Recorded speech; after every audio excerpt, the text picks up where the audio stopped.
20 million Indians struggle to reach adulthood as they battle a dreadful genetic disease. According to a 2023 report, around 20 million people have been diagnosed with sickle cell disease or SCD. Pargi from the Bhil community was hospitalized 50 times due to sickle cell disease. He said, and I quote, "I used to wonder why the medicines were not working. The pain would just not go away." Ever since Lalit Pargi was born, he would frequently fall sick. Although his parents would take him to various hospitals for treatment of short-term symptoms like fever and cold, he never seemed to get better. In fact, it wasn't until he was 16 that he was finally diagnosed with sickle cell disease. Till then, Pargi says he was simply bearing the pain. But what is sickle cell disease in a world full of other problems like cancer and heart attacks? And why is it so important to speak about the sickle cell disease? Let's understand. But first, let's actually understand what sickle cell disease is. It's actually an anemia. To put it to perspective, SCD is a form of anemia. But the next question might be, what is anemia?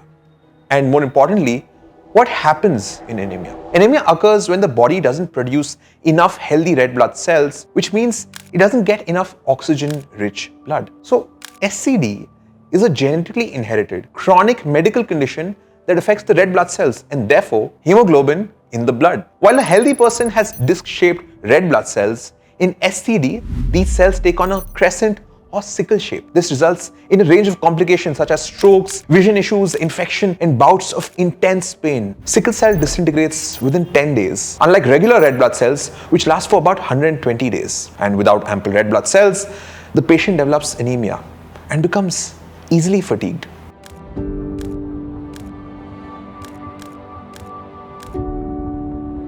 Children diagnosed with SCD can experience delayed puberty or stunted growth, as red blood cells are crucial for distributing nutrients throughout the system. So, lack of RBC can lead to overall stunted growth. As the sickle-shaped blood cells travel through the chest, abdomen, and joints, the patient experiences excruciating pain throughout the body. Sickle cells can damage the spleen and also wreak havoc on the immunity system, making the patient more vulnerable to various types of infections. So see, something which on the face of things looks so basic and unimportant has long-lasting implications on the human body. And to top it all up, India is the sickle cell capital of the world with the second highest global prevalence of sickle cell disease, wherein 1 in 86 births, that's right, 1 in 86 births have SCD.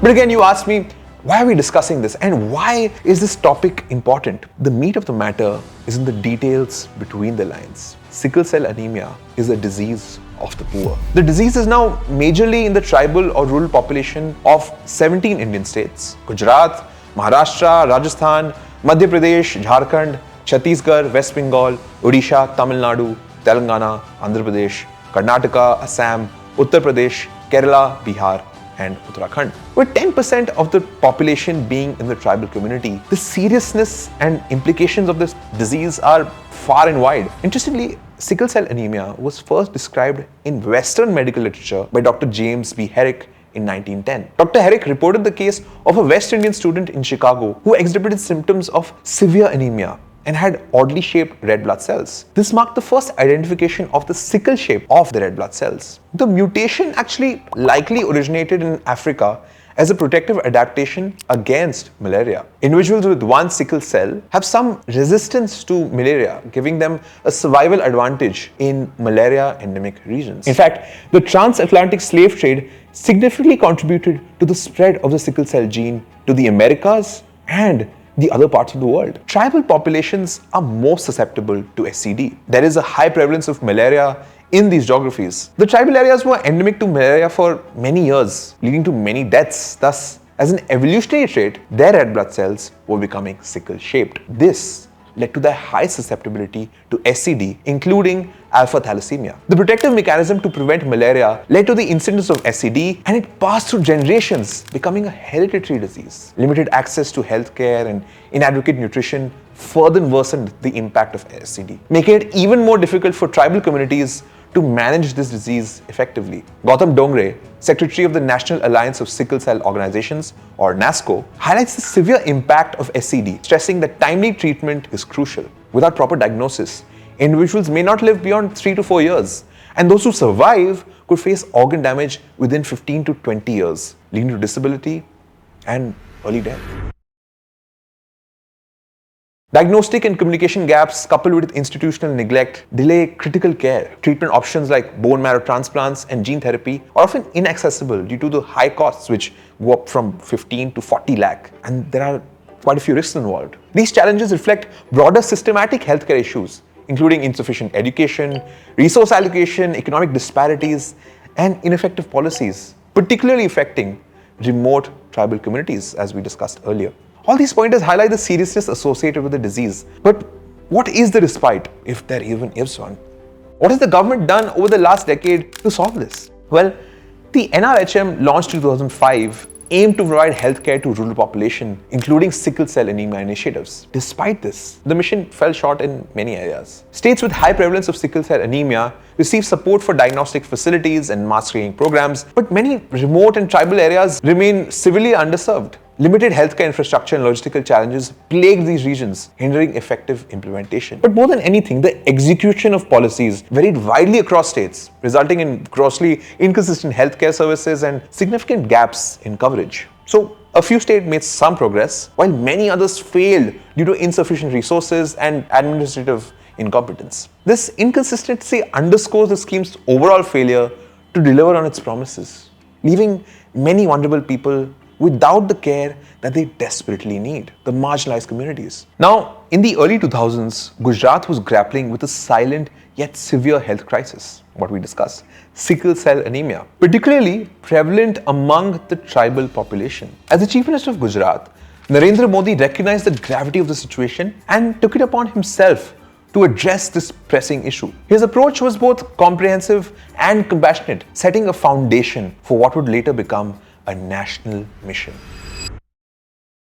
The state government mobilized resources to ensure early detection, which is crucial, by the way, for managing sickle cell anemia effectively. Specialized treatment centers were established in tribal areas, equipped with the necessary medical facilities and staffed by trained healthcare professionals. One of the standout features of Gujarat's approach was the emphasis on genetic counseling. Families affected by sickle cell anemia received education and support to understand the disease better and make informed decisions about treatment and management. The efforts were spearheaded by key figures such as Dr. Anju Sharma, IAS, the former Commissioner of Health, and Dr. Yazdi Italia, who contributed significantly to medical research and healthcare strategies. Drawing from his experiences in Gujarat, Narendra Modi, upon becoming Prime Minister, pushed for a national strategy to combat sickle cell anemia. This culminated in the launch of the National Sickle Cell Anemia Elimination Mission on July 1st, 2023, in Shahdol, Madhya Pradesh. The National Sickle Cell Anemia Elimination Mission adopts a comprehensive approach reflecting the strategies implemented in Gujarat. The mission includes large-scale screening programs targeting 7 crore people in the 0 to 40 age group across tribal areas. Awareness campaigns are being run extensively to educate the population about the disease, its symptoms, and its management. Collaborative efforts involving central ministries and state governments are at the cornerstone of this mission, ensuring that all stakeholders work together to provide the necessary support and resources. The mission has already screened over 60 million individuals as of November 2023, demonstrating significant progress in a short period. Today, the mission stands as a beacon of hope for millions in the country. It reflects a sustained commitment to eradicating the disease and showcases a model of effective public health intervention and collaborative governance. The journey from state-level initiatives in Gujarat to a nationwide mission highlights the power of dedicated leadership and the importance of addressing public health challenges with compassion and strategic planning. In conclusion, India's struggle against SCD highlights the healthcare challenges faced by the marginalized communities, faced by the tribal population. Despite severe impacts, especially among the population, persistent efforts from the government, NGOs, and healthcare professionals offer hope. The mission, inspired by Gujarat's successful initiatives, showcases what can be achieved through compassionate leadership and strategic public health planning. The mission's comprehensive approach, including mass screenings, awareness campaigns, and collaborative governance, marks significant progress in combating a disease affecting millions. The transition from neglect to focused national action emphasizes the need to address health disparities urgently. As the mission continues to screen and educate millions, it demonstrates a sustained commitment to improving lives and ensures everyone to reach adulthood from this genetic disease. The fight against STD is more than a medical challenge. It calls for bridging healthcare access gaps and recognizing the marginalized plight. Ongoing efforts and progress show a promising path forward where dedicated leadership and collaboration can profoundly impact public health. I'm Shrivar. Thanks so much for watching. We'll catch you in the next episode.